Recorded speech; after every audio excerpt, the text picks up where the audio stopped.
Dropbox. It's called Solar Communism in a Nutshell. There is a backup readings, which was the paper with that name, Solar Communism, that I published, that was published in 1996 in Science and Society. So when I introduced myself the first round, I redefined solar communism as being sort of an update from what Marx wrote, an update for the 21st century, from each according to her ability to each according to her needs, with her referring to both humans and nature, in particular ecosystems. So I actually, this concept came to me after the fall of the Soviet Union, and I published something back in 1992 in a publication of the Committees of Correspondence for Democracy and Socialism. And I think people can find that online for what it's worth. But that's what stimulated original thinking. And then I got really into the thermodynamic issue regarding the future of energy for humanity. And so I had read Jeremy Rifkin's book called Entropy from the early 80s. I read some of Francesco Rosgan's work from the early 70s with in the title that has Entropy. And I kind of did a critique of their views. Now, entropy is commonly used as a metaphor for disorder. And what Francesco Rogan, who should be acknowledged really as one of the big founders of ecological economics, what he theorized, well, he proposed a fourth law of thermodynamics. And this law argued that in a closed system like the Earth, the economy would run down. And the problem with this fourth law is that a closed system is defined in thermodynamics as close to matter coming in and out of a system. And as a first approximation, that's true of the Earth's surface. Yes, meteorites hit the Earth. Yes, volcanic eruptions come from the deep down. There is matter transfer to the surface, but as a good first approximation, it's closed. The biosphere is closed. But it is not isolated. And in thermodynamics, isolated system means that a system is closed to both matter and energy transfers in and out. And clearly the Earth's surface is not isolated to solar radiation coming in and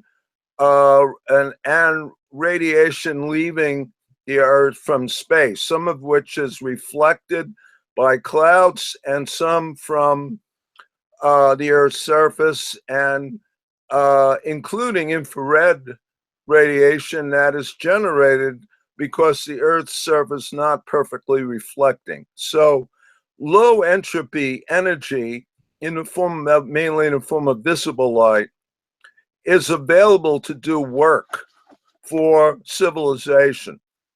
And that means the importance of this in terms of the energy future of humanity is that the entropy produced by utilizing the solar radiation coming in, a part of that, a small part of that, will be simply re-radiated back to space, and the same amount of waste heat basically would be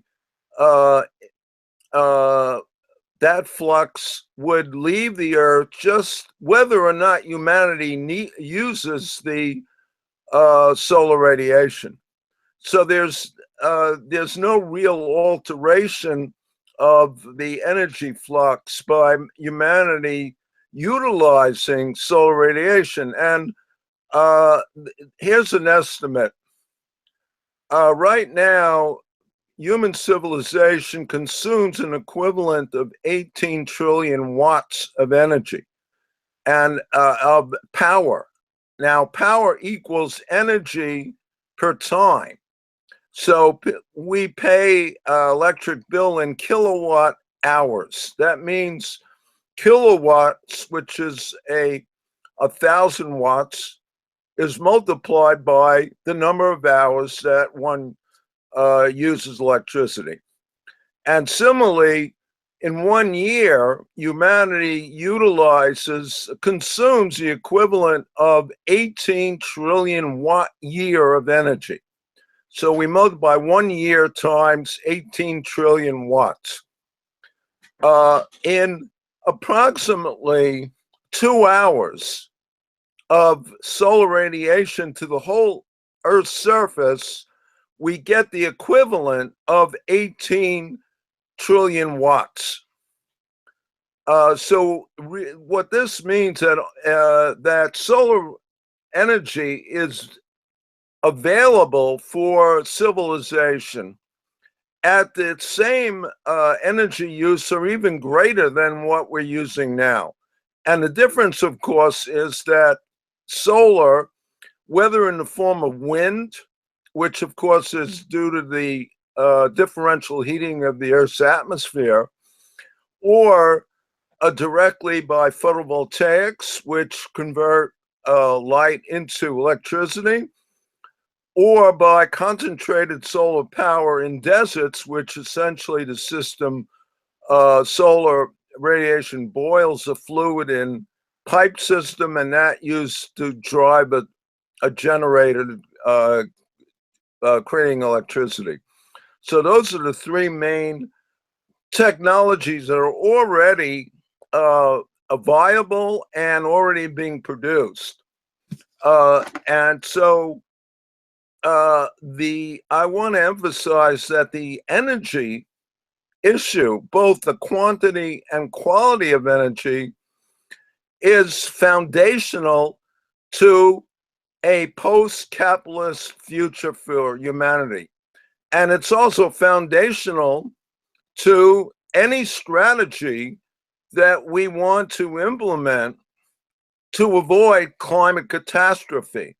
And my main argument I've been making for several years is that implementing this strategy to curb carbon emissions, which are mainly from burning of fossil fuels, but also a significant part, around 35%, comes from the agricultural sector, that curbing these carbon emissions and secondarily all greenhouse gas emissions, which include not only carbon dioxide and methane, but also nitrous oxide from the breakdown of nitrates in fertilizer and industrial agriculture, and of several other trace gases, that this is imperative to rapidly and radically curb these emissions to avoid the worst prospects of climate change. The Paris Agreement actually set a goal, because of pressure from mainly countries in the global south, of no more than 1.5 degree warming by the year 2100, above the pre-industrial temperature. Right now, we're about 1 degree warming. So we only got really less than 0.5 degree centigrade left globally as a goal. And climate scientists recently, including Jim Hansen, think that this is a goal that can still be achieved. So it is not hopeless to avoid what one could call climate catastrophe. Of course, we're already seeing severe effects of climate change on humanity and nature now, but it will only get worse if we allow the temperatures to go higher, especially above 1.5 degrees. Coupled to that is a goal of bringing down the carbon dioxide level in the atmosphere to below 350 parts per million. This is, of course, linked to the name of the organization that Bill McKibben is leader, and that is 350.org. That's where the 350 comes from. Right now, the carbon dioxide level in the atmosphere is a little bit above 400 parts per million. So what this means is not only must the emissions be curbed as soon as possible, but also that in the coming decades, an effective program of carbon sequestration from the atmosphere has to be put in place. And Brian Tokar gave a lecture, and I guess he's going to repeat it, pointing out that carbon farming should be a component of this approach. And that means implementing permaculture, organic farming, agroecologies, which tend to draw carbon dioxide down from the atmosphere and put it in the soil. However, as important as this approach is, and it's certainly it's essential to shift agriculture from industrial and GMO agriculture to this sustainable mode anyway, for many reasons, but it is really insufficient an approach to if we invoke the precautionary principle. And here's why. We will get some more warming, probably several tenths of a degree if we're lucky. And what recent research, including a really new paper in Science just published, shows that particularly in temperate climates, the effect of warming is to enhance the decay of carbon in the soil. So carbon farming would become less effective as warming proceeds, because the partitioning of carbon between the atmosphere and the soil will tip more to the atmosphere because of the more rapid decay and, I guess, microbial activity in the soil with warming. So we're going to need a industrial sequestration of carbon dioxide from the atmosphere. Now, I think in the comment period, which I hope was recorded, I did get a little bit more into it. Matter of fact, you asked the question about that because it came up in a discussion in Climate and Capitalism.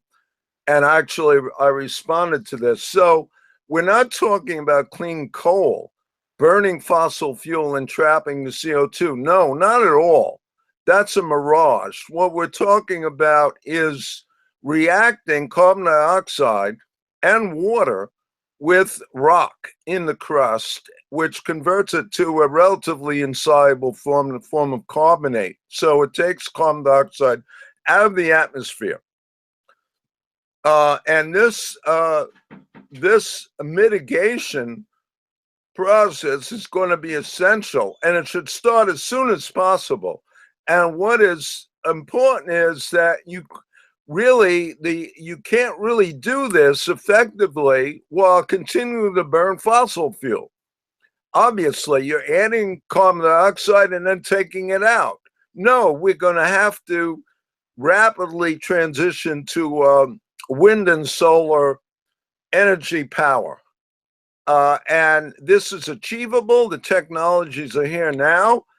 My oldest son and I, Peter Schwartzman and I, did a study in 2013 where we actually estimated how much existing energy, which is 85% fossil fuel globally, is going to be needed to do away with itself, because you can't build something without energy.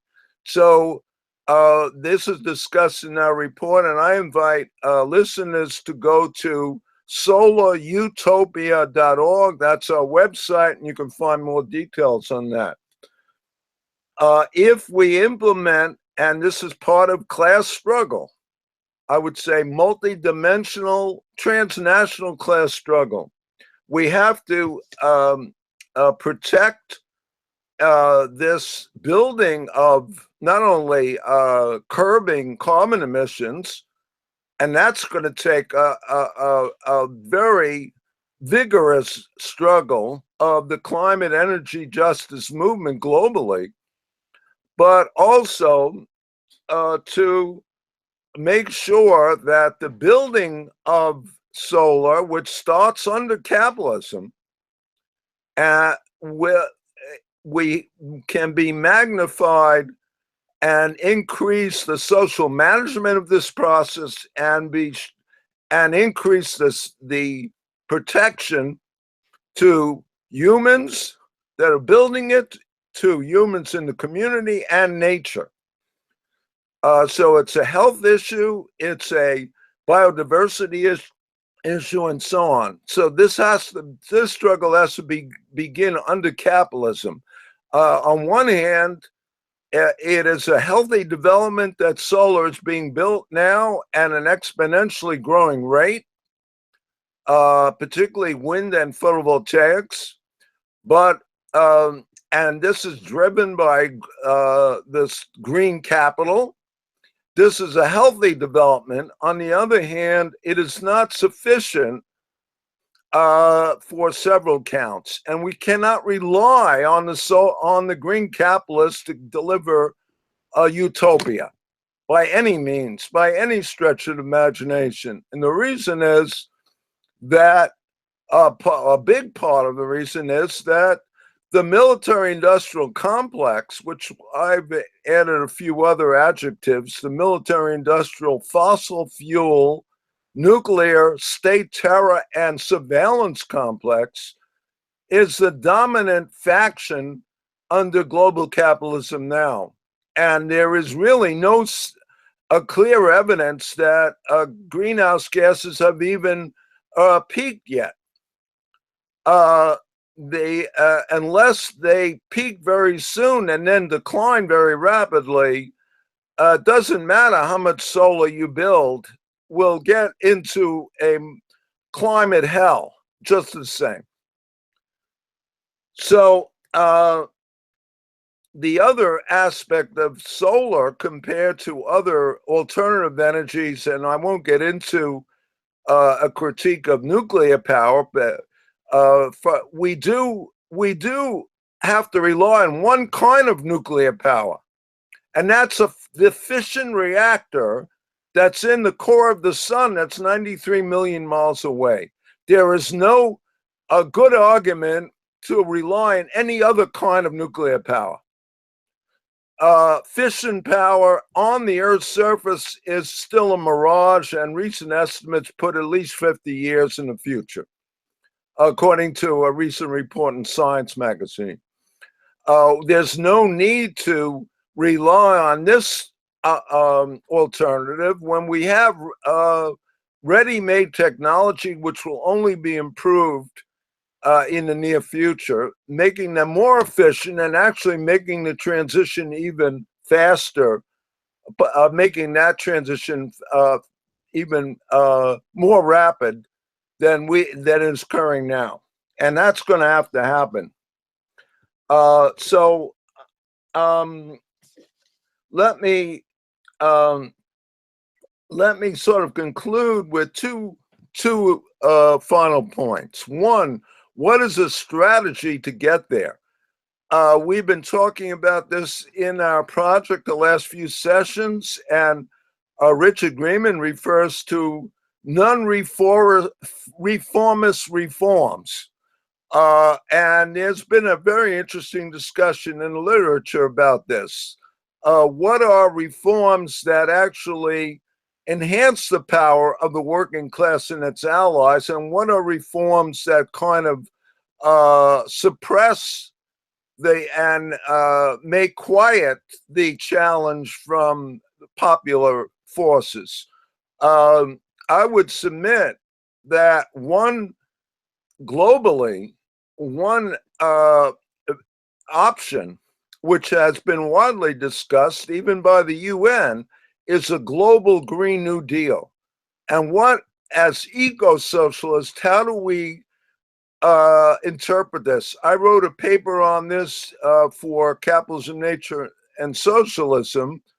And what I argue is that a pushing for demilitarization, for solarization, and for transition of agriculture to ecological agriculture are all essential components, and that this is a form of class struggle. This is a form of class struggle that has to be waged from the local all the way up to the global. And it is an opportunity, unprecedented opportunity, to end the rule of capital on our planet. Because if we defeat the military-industrial complex, the chances of ending the rule of capital, I've argued, are much better. And this process, of course, is opening up the prospect of really democratic social management of the whole world economy. And it is a question of radical changes in both political economy and the physical economy. The two have to go together. I would say that eco-socialism is the only viable form of socialism in the 21st century. We know the record of socialist countries. Some call them bureaucratic capitalism, some call them state capitalism. We need not get into this argument now or debate. I would call them highly deformed socialist countries that were emerged under very difficult situations. And clearly, the record of environmental destruction is very severe. On the other hand, there's also been certain undeniable achievements, both in the protection of nature and the advancement of the quality of life of people on the planet. And this is something for, I guess, another discussion.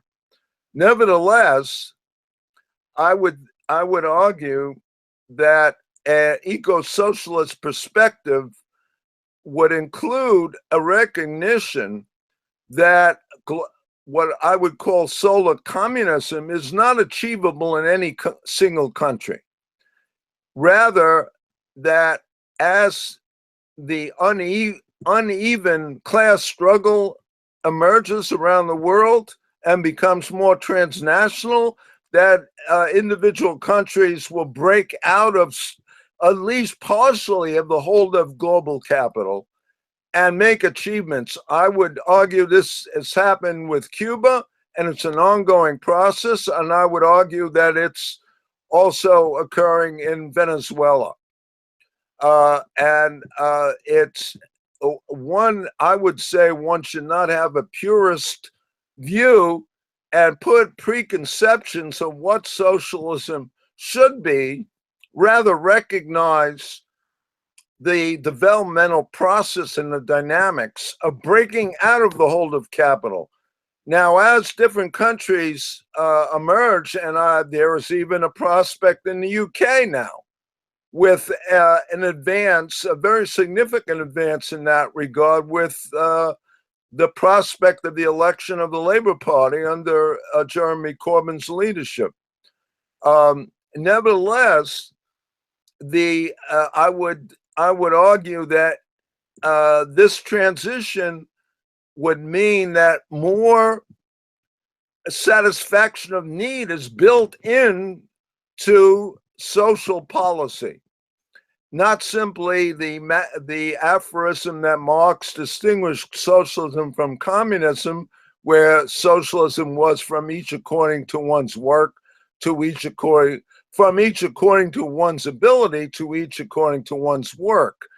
Clearly, these eco-socialist emergences more and more have bended to recognizing need rather than compensating people simply from the work that they do. So I'll just conclude with this. How much energy does humanity need? I did a paper on this a year ago for the journal Socialism and Democracy.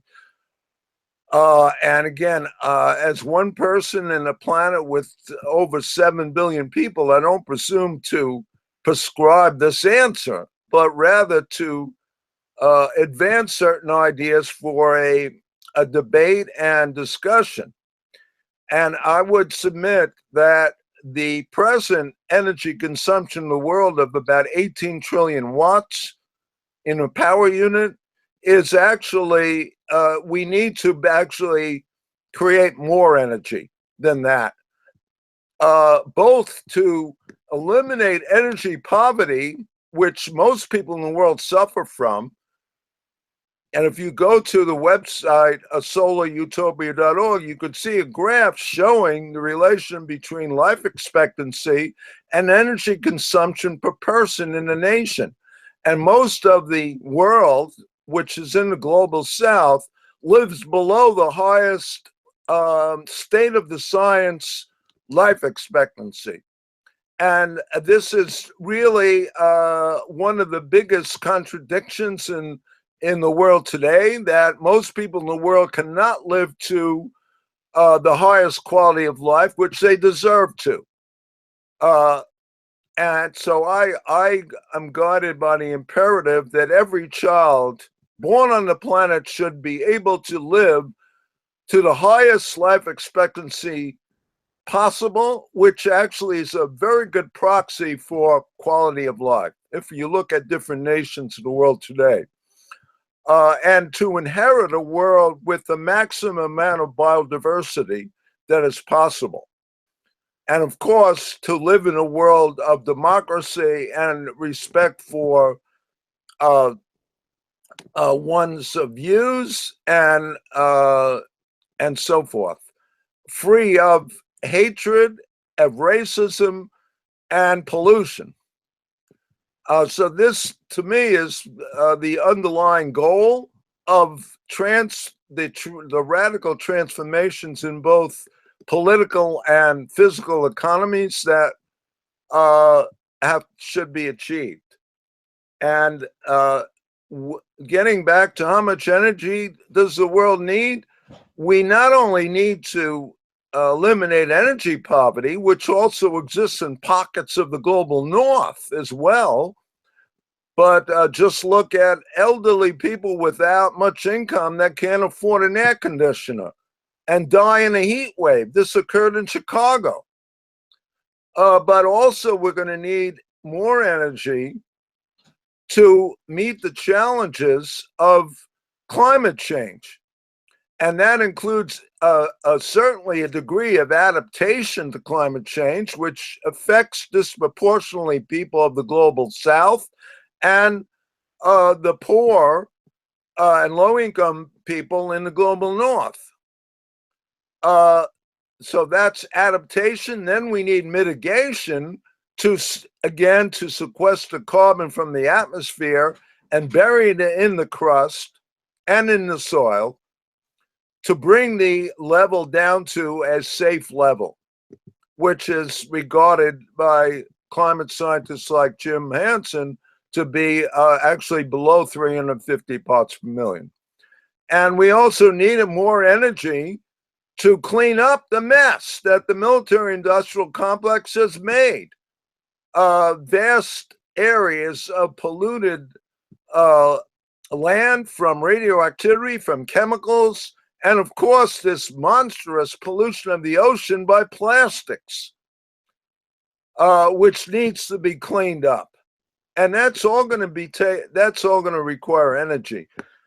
So we have to mobilize our own human energy collectively to make this possible. So that really concludes. I guess I went a little bit more than I initially did, but that concludes my presentation about solar communism in a nutshell.